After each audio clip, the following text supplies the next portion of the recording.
Well, hello and welcome back to Suburban Hunt 365. I am DJ.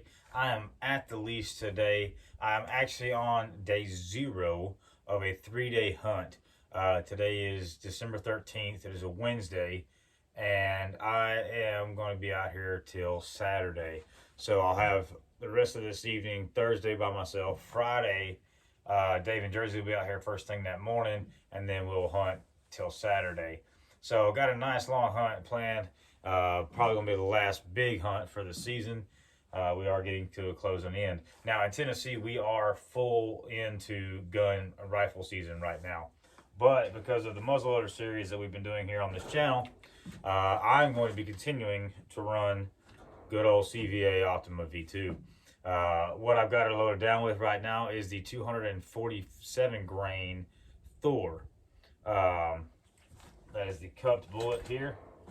I'll show you which one here. I got the backup set up for us here.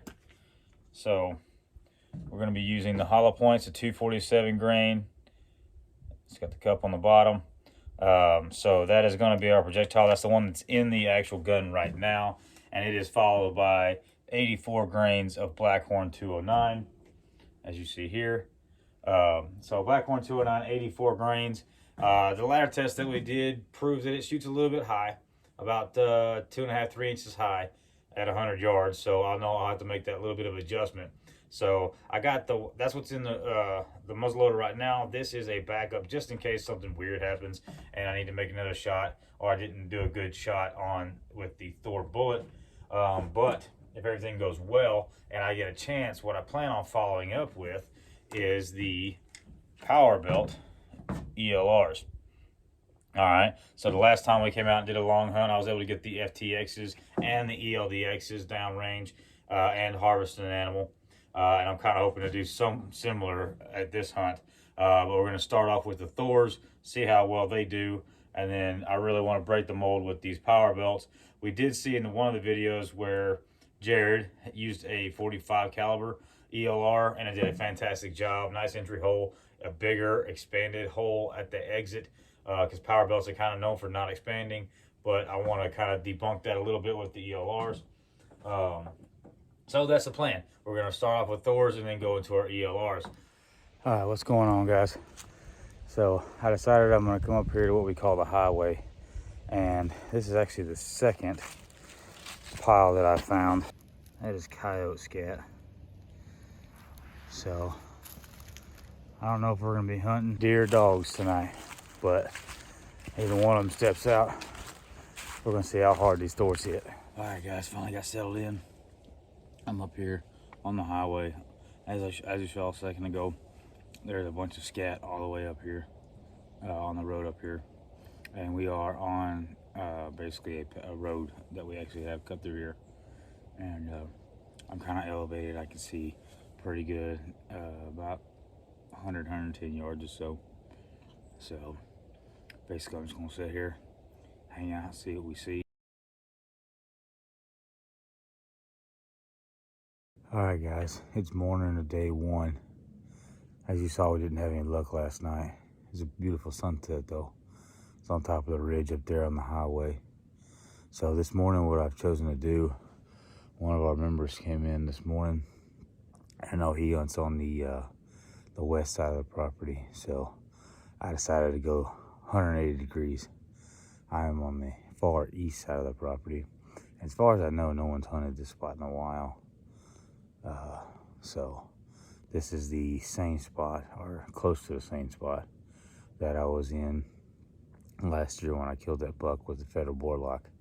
I am running a climber this morning. So yeah, it was a nice long haul this morning. Forward is probably about 250, 300 yards back on the trail, carrying a full pack and a climber. It's one way to start your morning.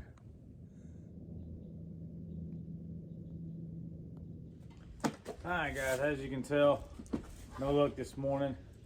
I did end up seeing a doe and a couple bucks.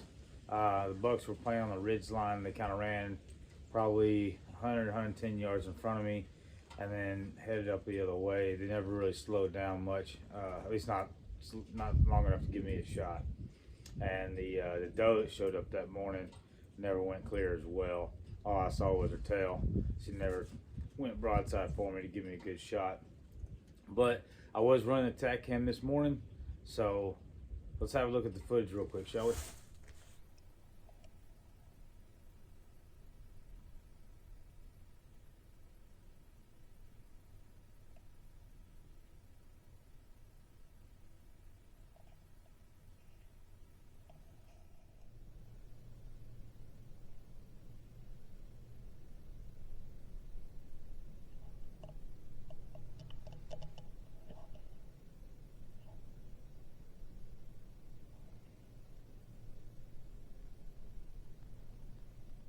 All right, hey guys. All right, so we're gonna change tactics up a little bit here. Last night I basically just jumped into a blind up there at the highway to see what I could see. Didn't really do a whole lot for me. Not be needing that just yet.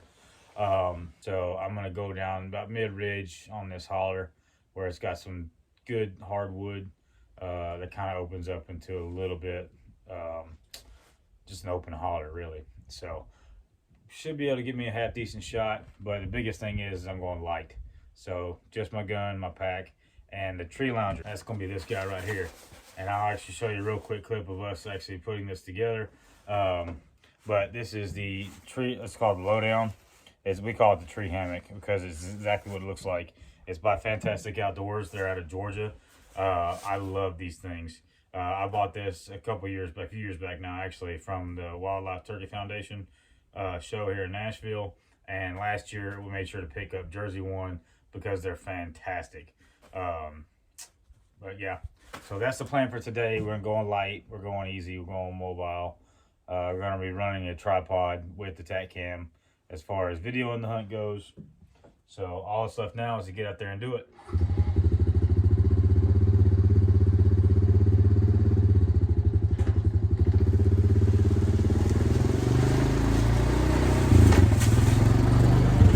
Alright guys, well that didn't go to plan. Spot that I wanted to go to, I hadn't been to in a while, and the growth is ridiculous. So there was almost no shooting lanes on top of already rough terrain. So I opted to mosey a little bit. Ended up going 2 hollers over on foot, and found me a half decent clearing. Not the greatest, but we're also running out of time.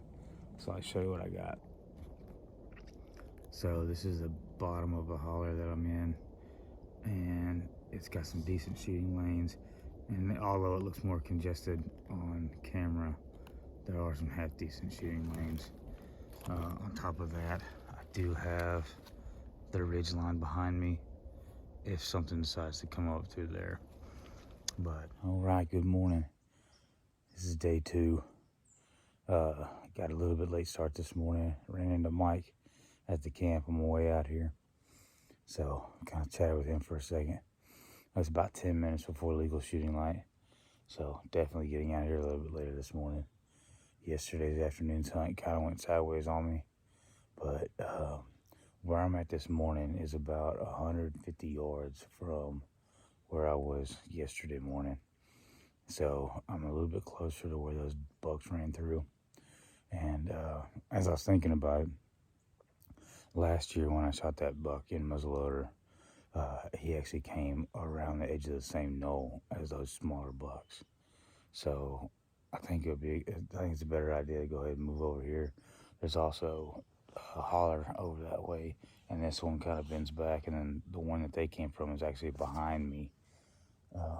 Because the way I did that, as you can tell, the sun is going to come up right behind us here, and I didn't want to face directly into the sun for the morning hunt. So I figured the best thing to do would be to put the sun directly behind me, and then put where they could come off to my left, because I'm a right-handed shooter. So pretty thick back in here, but we get one to come through. We'll see about lining up a shot.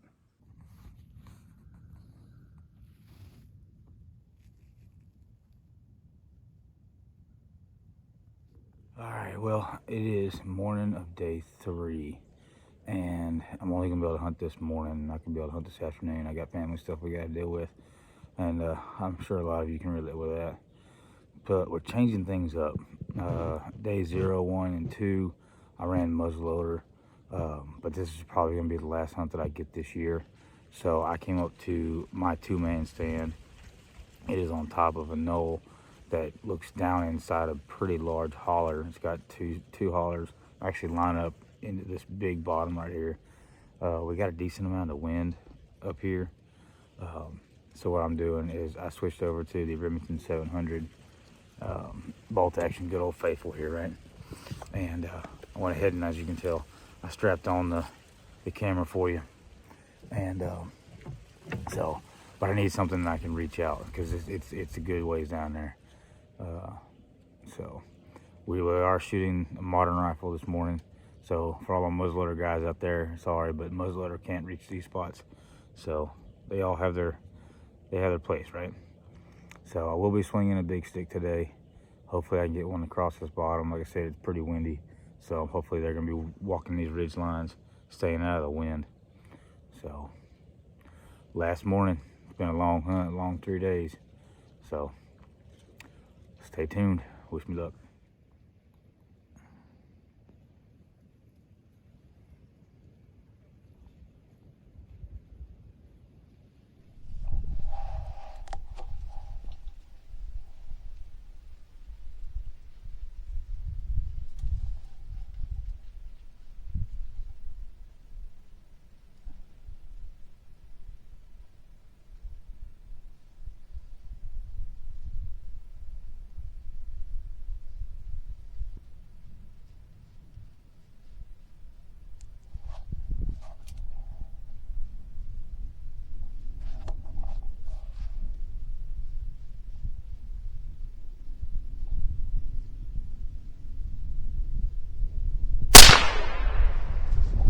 Oh, thank goodness.